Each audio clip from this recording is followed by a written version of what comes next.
90% of people over a 5-year period will regain all of the weight they lost.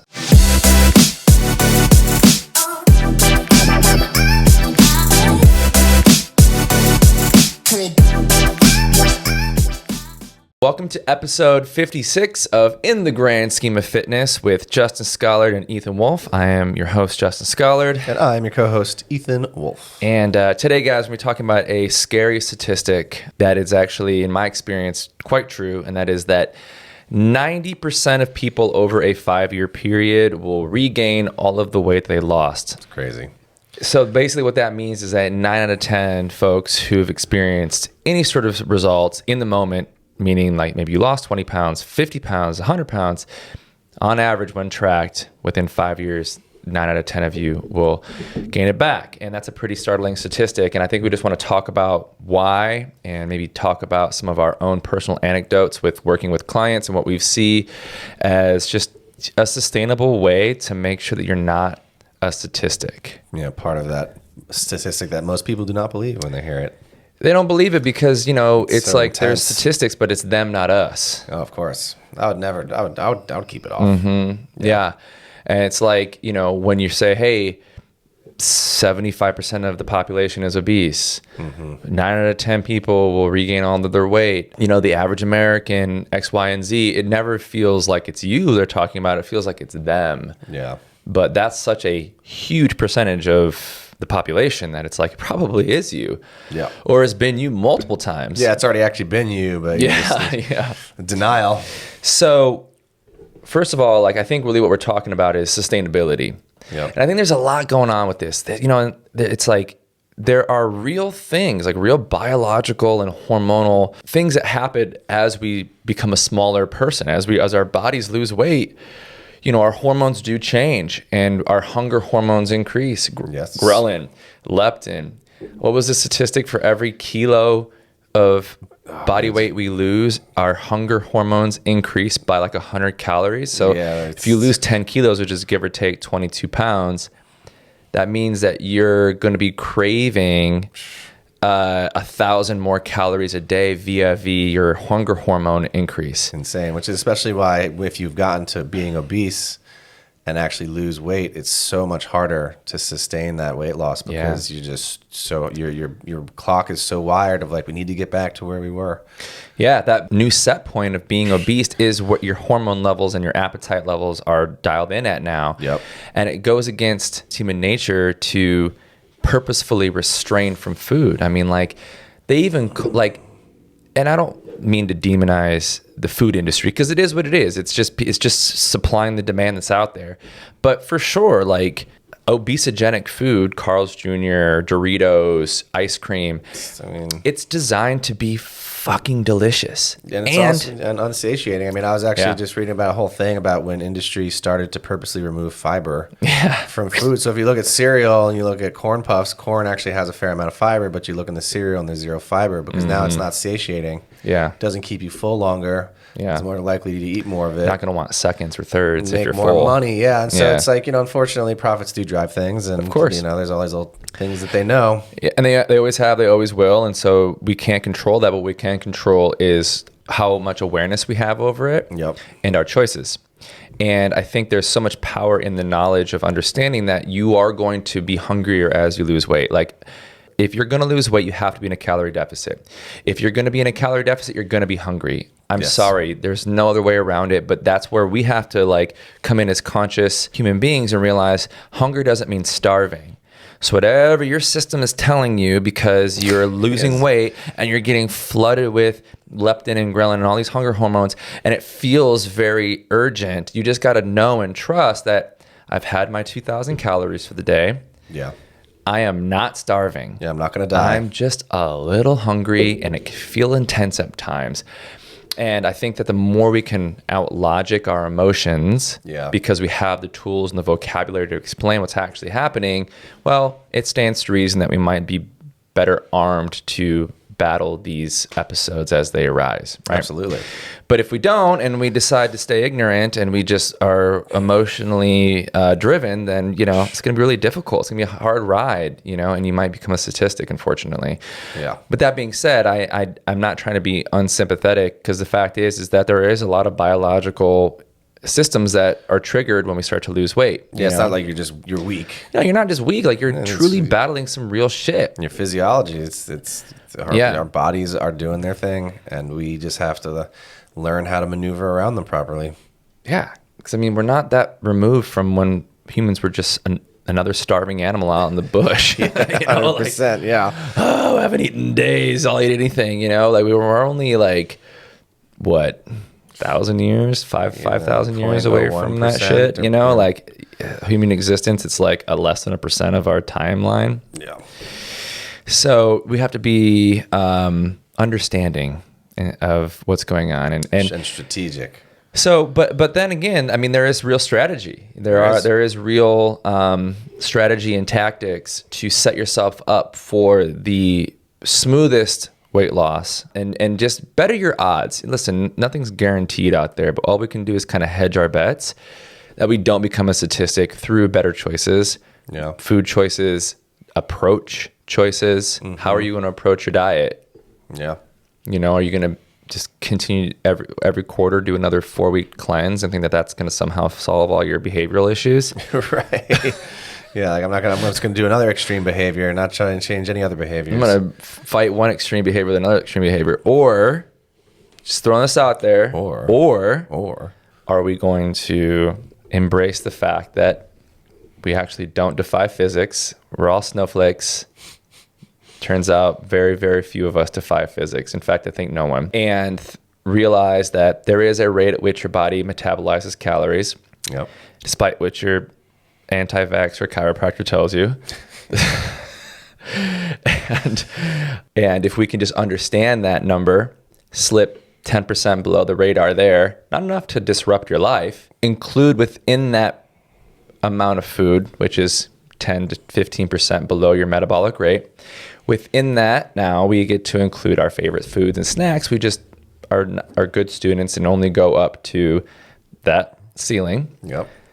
So it's we're just slipping under the radar. Yeah, it's just barely noticeable. Just slipping under the radar. 10% deficit. Yep. No big deal. If you make $100 and if you put $10 away, you get 90. Is it gonna change how you feel about how much money you have that much? Probably not. Yeah. If you have 2,000 calories and we just take 200 and remove it, you got 1,800 still. So pretty much kind of what your body needs, just a little bit less. And then you just make good food choices. 80% of it is, like Ethan was saying, like high fiber stuff. So you're not just starving again. Yeah. Yeah. High volume foods. High volume single ingredient foods. Yeah. That is the secret. And like, it's almost too simple, I think, for people to like, they hear it and then it's just like a pause and they go, nah. Or it's like in their mind, they're going, yeah, all right, buddy. Well, it's also boring in a sense when you're used to rich sauces and cheese on everything. If you go out to eat, half the things taste so good because there's just so much butter and sauces and creams. And, you get a pasta dish and a cream sauce and it tastes so amazing. But, it's cheap. Yeah. That's what people are always like, it's like, man, obesogenic food, which is what people in the industry call it, Carl's Jr., Haagen-Dazs, Domino's Pizza. It's obesogenic. Mm-hmm. It creates obesity because it's so palatable, highly palatable, the most delicious food. It's very low fiber. You can just keep going. Oh yeah, and it's cheap. It is really cheap. A whole pizza is like $10. Little Caesars is like 2 for $6 or some crazy shit like that. That's insane. Yeah. It's just a recipe for disaster for so many people, especially if you're the type of person who just genetically you have a higher appetite. Some people are just hungrier. They just have bigger appetites. That's true. Yeah. And that's just a genetic coin toss. You just got lucky or got unlucky in that flip, Absolutely. Might have a higher ability to assimilate food and calories. Yeah. Which was helpful back then.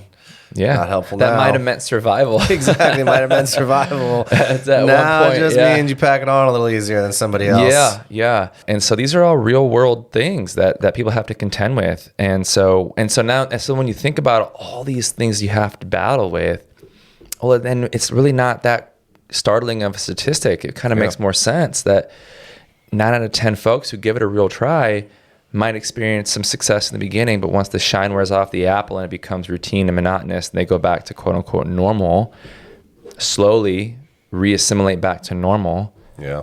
Within 5 years, they get it back. And that's the thing. I think our patterns and habits and our identity around food is set in a certain way before we make changes. And I think it's always this intent to return. I'm going to go on a diet. Right. To lose weight, and this diet will be for a specific amount of time. And once the diet's over, then the diet's over. And finally go back to normal again. Exactly. And I was just saying to Justin, talking to one of my clients who I just started with, it's like if you go back to doing the things that got you there in the first place, you will return to where you were in the first place. And it's the unfortunate truth, I think, that's also daunting is in a way. And one of the reasons is that you have to do it forever. Otherwise, if you go back to your old eating habits, you're going to gain the weight back. There's no going back. There's no going back. And so it's like, how can you make it enjoyable and sustainable so that you don't go back, but you still enjoy your life? If you can't do it for 10 years, then you probably shouldn't do it for 10 days or 10 weeks or whatever. I mean, like if the only way you know how to lose weight is to cut out carbs and run 5 miles every morning, okay, that'll work. Yep. Can you do that for the rest of your life? Yeah. Probably not. Probably not. So then what's worse? Like going in these fits and starts of like losing 20 pounds and then burning out for 6 weeks and gaining it back, and then doing the same thing that you did before to lose 20 pounds, but then burning out for 6 weeks and gaining it back. It's tough. And I think that like the litmus really has to be like, what can I see myself doing long term? And that's why I'm just such a stickler on tracking your calories, because it's like as difficult as it is in the beginning to get over that learning curve, which it's not that difficult. As triggering as people say that it is, well, you're probably already triggered, and this is just where it's like, man, we just live in a moment where gaining weight is not necessarily urgent until of course it is, but like let's look at it from a different angle of like finances, like if you were consistently spending more money than you make, I don't care how triggered looking at your accounts makes you or tracking your expenses makes you, you're going to be on the streets at some point. Right, yeah. So you don't get the privilege of feeling triggered. Being triggered is like, you don't like no one, like, well, so what? You got to stop that. Mm-hmm. But we live in a time in this place where it's like people can throw the trigger card down. It's like, oh, okay, well, and it's like, I get it, but it's like also, how about a little exposure therapy? How about you just fucking do it until it triggers you a little bit less and a little bit less and a little bit less, and then eventually, probably within a matter of weeks, it doesn't trigger you at all, and it's just part of your daily routine. Because when you understand that, which is just, okay, I got to eat 2,000 calories a day to lose weight. Great. Pick your foods. Just do a good job, be accurate, and don't go past that number. And then when you do that, it's like, that's sustainable. Because it's like, instead of 3 slices, it's 1 slice. Instead of the whole sub sandwich, it's just the half of a sub sandwich. Instead of a full soda, it's just a diet soda. These are real easy trade-offs. Yeah. 100%. That really feel like in the same... low-fat cheeses. They're on brand. It's on brand still. It's just a smaller version of it. Mm-hmm. Yeah, it's not the complete restriction. And if you ask somebody, can you see yourself doing that for 10 years? Probably like, I mean, yeah. Yeah. Great. Especially for the trade-off of avoiding metabolic disease. Yeah. Looking good. Totally. Being able to play with your kids. Yeah. Living longer, Not feeling like you're just constantly deprived because you're doing another starvation diet or ultra restrictive elimination diet for the 5th time, thinking that somehow this one's going to be different. This is that new one. Oh yeah, this is that new one. No nightshades. Yeah, that's the answer. The inflammation from the nightshades is what's actually making you put on fat. Mm-hmm. Have you heard of the SYBU diet? Exactly. It's like, sure haven't. Oh man, it's crazy. So here's how it works: it's soups, but it's mushroom soups. It's mushroom soups. And you get 1 day a week where you can eat whatever you want, and then every day it's just mushroom soups. It works, dude. That's why BB is just shut your blowhole up. Stop your blowhole. And we laugh at it, but this is what's happening. It is. It's the statistics crazy of America and Western countries, and it's not, and not even now. Even almost every country, even you know, I don't want to say third world, but non-Western countries that used to not have obesity rates because chains like McDonald's and KFC and all these places are coming in. People are just starting to gain the crazy weight where you never used to be. The obese foods, as you were talking about. Obesogenic foods. Highly palatable obesogenic foods. Delicious crispy fried chicken skin. Great. And by the way, 10% of the time, go for it. Have fun. You deserve it. But the 10% isn't going to define the 90%. And that's the difference is actually, can you do it for the 90%? Yeah. And I mean, like, earn it. Fucking earn it. Yeah. Like, just because you had a day, it doesn't mean you've earned it. Like, right. Because I just have too many of these calls, man. I just have too many calls where I'm like, you're going to be 60. You're going to be 60 years old. I just turned 40 and I was 20 once. Right.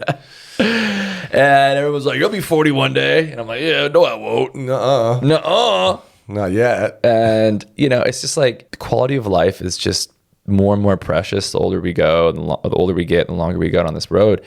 And it's like, man, I know 6-year-olds that are in wheelchairs on their second hip surgery with oxygen tubes in their nose. And I know 60-year-olds that are doing 10 straight pull-ups and taking a jog and, you know, taking their shirt off at pool parties because they're feeling themselves. Yeah. Which one you want to be, you know? And it's just like, that's just a choice. It's just, you can choose it's the quintessence of delayed gratification. 100%. What do I want now versus what do I want most? Absolutely. I think you also got to name it. I think you have to get real with yourself and understand what's at stake and start to be like, oh, no, like tomorrow will be the day. And actually like really take a look in the mirror and be like, well, do I want to be overweight? How do I want to feel when I'm older? What it's going to be like in 1 to 5 years, 10 years. And then from there you can kind of anchor and reverse, start to get real and make decisions now. Yep, totally. And it's like that ability to tolerate frustration is actually the skill set you're developing to keep your results. So the depths that you experience by feeling frustrated to have to like track your food is actually the height of the skill set that you're building to know how to maintain yourself. And so it's a weird paradox, but like the instant gratification of like a get fit quick teaches you nothing, because when you eventually quit the elimination diet, the SBGYN diet, you name it, and you go back to quote unquote normal again, you're now just almost like creating like a form of PTSD around dieting. Yeah. And that's really what's triggering you, is just the fact that you keep trying and failing and trying and failing. And now diet just becomes this like very general, broad umbrella term for everything that's not just you comforting yourself through indulgence or not having to think about it, or, you know, or whatever. And so it's like, but if you just stick with it and you just batten on the hatches and you ride it out, and you feel all the frustration, you feel all the feelings and like the resistance and you challenge yourself. I don't want to do it, but I do it anyways. And you overcome and you overcome and you overcome and you keep tolerating frustration. You keep tolerating frustration. And eventually it's not frustrating anymore. You understand it now. Right. And what you just did is not only have you like ascended the learning curve by tolerating frustration, and you now have a new skill set in the form of sustainable dieting, but now you've actually sort of tested yourself and proven that you now have what it takes to maintain it. So such a worthwhile event, such a worthwhile pursuit, I should say, excuse me. But it's not instant. It takes time. Yeah. You know, and that's where people they throw in the towel on week 4 because they're like, it's too hard. It's too hard. So what are some strategies? What are some actual applicable things that you can do in your opinion? Honestly, if everyone just did this, I probably wouldn't even have a business. Go to Google and type in, how many calories does my body burn? Just Google that. And then all these different sites will come up, these calorie calculators. You enter your age, you enter your height, you enter your weight and your activity level. And it's going to spit out a maintenance number.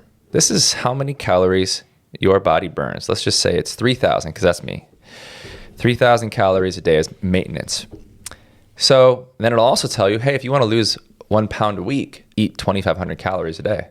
Right. If you want to gain 1 pound a week, eat 3,500 calories a day. Now listen, are these perfect? No. There are variations. People are, from one day to the next. It's not, but it's a great start. And I think that's the takeaway is like, we just got to start. And so that's step one.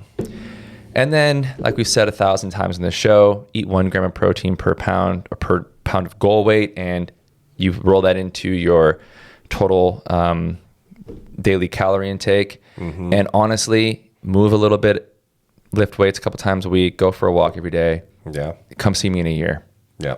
It's huge. And you will be right where you want to be. Yeah. And I think it's certain things too, like, I remember reading a study and a statistic that most people that maintain a healthy composition don't drink any calories. So outside of maybe like a protein shake or if maybe a smoothie that's intentionally built into your plan, they're not drinking juices and sodas and things of that nature. And I think like that's a very easy one to think about is just like realistically, if you want a soda, switch to diet soda, do sparkling water. But like that's one step I know that I worked with a client that he just cut out soda. Huge change in his weight just from that because he was just drinking soda all day. And this is where people get confused because it's not the soda that was causing weight gain because 150 calories in a soda or 150, there's nothing like that's okay. Yeah, if you were to build it in. But what it does is if you're gobbling up all of your allotment through foods like that take up zero space in your stomach and metabolize in minutes, then you're hungry again. In like 20 minutes, you're like looking for another snack. Yeah.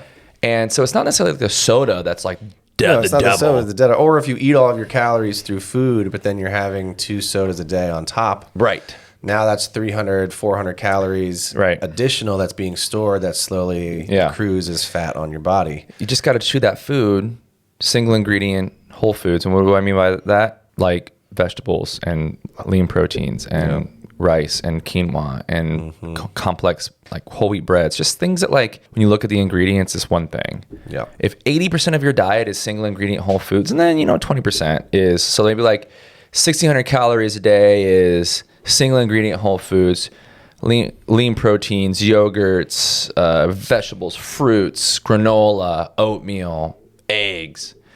And then you save 300-400 calories for like, maybe I do want a soda. Maybe I do want like a little tiny 100 grams of ice cream or a little or a cookie.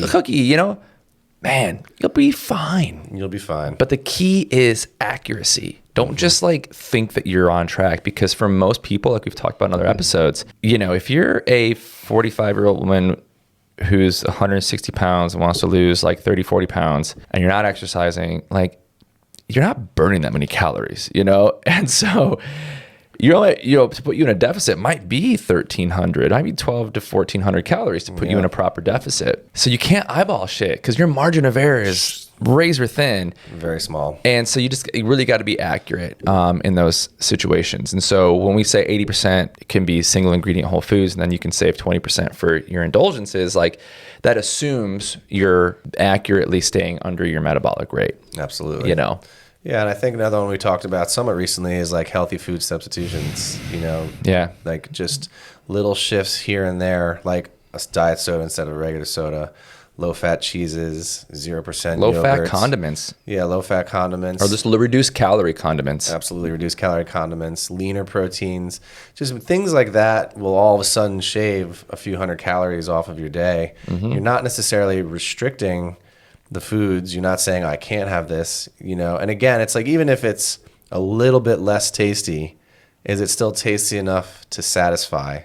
If you do like a low-calorie tortilla and a light cheese and light sour cream and use chicken breast instead of chicken thighs, and you make yourself like a little quesadilla, realistically, that quesadilla is probably going to taste just as good, or even if it tastes slightly not as indulgently delicious as the full fat or whatever you'd want, it's still good enough that you can enjoy that meal and it not feel like you're in some type of suffering eating, just like a boiled chicken breast or something. Yeah, and let's run through the numbers real quick. So in that same example you just said, so let's say you do that. Let's say it's like an Ezekiel tortilla or like the Mission carb balance, which are great. Yeah. 70 calories versus like a normal tortilla that's like 130. Yeah, 120. So there's 60 calories right there that you've just saved.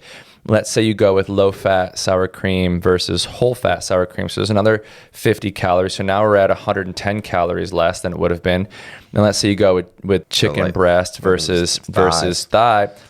Probably maybe 50 calories. Nothing crazy, but still that's 160 now. Even more, you'd be surprised, man. That there's a fair amount of fat in those thighs. I'd say, let's say 70 on that one. So now we're at 200 calories that we've saved. And then last but not least, we go with cheese. Reduced fat cheese versus whole food. So that's another 100 calories. So that's 300 calories right there in a meal in just your lunch. That's just your lunch. Structurally it's the same. Yep. Composition is the same. It's just you're just pulling some fat off that you're still getting plenty of, so don't worry. And like that you just saved 300 calories in one meal. If you did that 3 times, that's like now all of a sudden instead of eating 3,000 calories a day on average, you're only eating 2,000 calories a day on average, and you're in a nice deficit, but your meals all kind of feel and look the same, and you're well on your way. And like that is it. That might seem oversimplistic, but I'm telling you, that is it right there. 100%. Yeah, you make your own desserts from Greek yogurt and some cottage cheese blends, and like they taste delicious. I've done them. They're like you can make like chocolate mousses and amazing things. Honestly, the Halo Top is great. The Halo Top, exactly. 300 calories for an entire pint of ice cream. Yeah, Halo Top instead of regular ice cream. I mean, and these are the things. Again, we're talking about sustainability over extremely long periods of time. Yeah. Or a lifetime. It's like this is the thing, because you can still have a delicious frozen ice creamy treat, and you can still have a quesadilla. Yeah. And that kind of a thing. And I think that's just like those are the decisions that you just have to understand, get the knowledge, make it a toolkit, and then just apply them. It's just limiting beliefs that keep you stuck. Oh, reduced fat cheese doesn't taste as good. That's a limiting belief. Yeah. Low carb tortillas aren't as good as full. That's a limiting belief. Yeah. Reduced fat ice cream isn't as good. That's a limiting belief. Yeah. And your belief systems are what keep you stuck. Yeah. And I think that in order for us to continue to evolve and grow as adults, it's just a constant series of breaking beliefs. Yeah. And I also think there's like cooking your own food or understanding how you can get pre-made food that is not going to be of disservice. So if you can just learn to like bake your chicken breast and just like learn the timing and the temperature so it doesn't come out like a dry hockey puck, then you don't necessarily need any oil. Like I'll bake chicken breast. I'll just put it on the thing. I just know how to cook it. Yep. And it just comes out super juicy and delicious. It's fine. I'll pre-season it with a seasoning blend. Versus if you were to like go out and get like a burrito from someplace or grill it, for example, it's going to be, but those places are going to be using tons of fat to cook the thing. You might say like, oh, chicken and broccoli from a Chinese food restaurant. Well, the chicken's not breaded, so it's a healthy option. It's just chicken and vegetables. And it's like, yeah, that would be correct. Except if you were to see the 3 ounces of oil that they use, adding 400 calories to that dish, which would otherwise be a healthy choice. Is that a better choice than the breaded option? Yeah.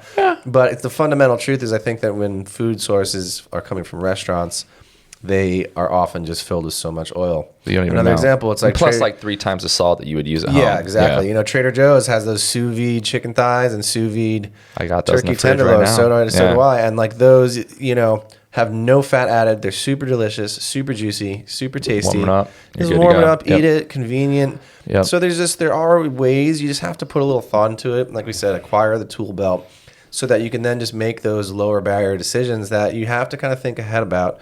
Maybe have the quote discipline to make them versus go out and do something else. But if you just kind of make that part of your routine and part of your lifestyle, you're really not going to notice the difference. They're going to be tasty and delicious. I mean, I've made quesadillas just using that sous vide turkey tenderloin, which has 0 fat, it's just protein. And I just use that as my meat. It saves me time. It's equally delicious. You put some salsa, which has no calories, some hot sauce, which has no calories, a little sour cream, a little cheese. Good. Yeah, That's it's just so tasty. It's like the best lunch. Yeah, it's just so simple. Wilt some spinach down in there. Yeah, and so I think it's just decisions like that where you don't have to eat boring foods. Right. Yeah. You're choosing. It's a real choice with all the resources we have available. Yeah. And like Trader Joe's is not expensive. Those tenderloins are like they're like cheaper than if you were to buy. They're like the same weight per pound as an uncooked. Yeah, and it's like right there because everyone's like, oh, money, time. Palatability. Those are the big issues, right? Is it taste good? Is it cheap? Is it quick? Go take a look at how much it is to get a raw chicken per pound. Even the cheapest one comes like $15, $16, $17 a pound for the whole chicken. Go fucking buy a rotisserie chicken. Yeah, they're like $7. Dude, Ralph's on Thursdays has $6 rotisserie chickens. Yeah. $6. You know how much? Like I'll debone a rotisserie chicken, and the amount of like cooked, like it's like pounds of cooked protein. And you could say that, the rotisserie chickens, if you look it up, are a little higher in fat because of the chicken skin, but fundamentally they're not cooked with any added fat. You don't have to eat the skin. You don't understand how much fat's rendered out from the chicken too as it cooks. So isn't as lean as a turkey breast? No, but if you were to eat just rotisserie chicken, including all the fatty parts that are in there, so to speak, you're still going to be so much better off than eating out. Or just eating other foods that are like bacon or things that are super high. The turkey bacon instead of regular bacon. No, I agree. Turkey bacon does not taste as good, but it tastes good enough. Yeah, it tastes good enough. And then when you have real bacon once in a while as a treat, you'll be like, "Fucking, this is awesome." So I think it's things like that that can really make it sustainable for the long term. It's always going to be a trade-off. It's just making it not such a trade-off. Yeah, so if I can get 80% of the satisfaction with 20% of the calories, I'm in. Yeah, that's it. That's the game. So you guys go. That's the unfortunate statistic of 9 out of 10 people regaining the weight, and then our personal take on how easy it is to actually not be one of those statistics as long as you arm yourself with the right information, create awareness around this stuff, learn the language around how to describe what's actually happening to you, so you're not just like caught up in dogma and emotion-based decision making, blind emotions. Yeah, and just be open to like tolerating that frustration long enough until you acquire the skill and eventually have a sustainable approach. And that's really the gist of it, folks. But we'll check you all next week for episode 57. This was 56 of In the Grand Scheme of Fitness. Peace out. Peace.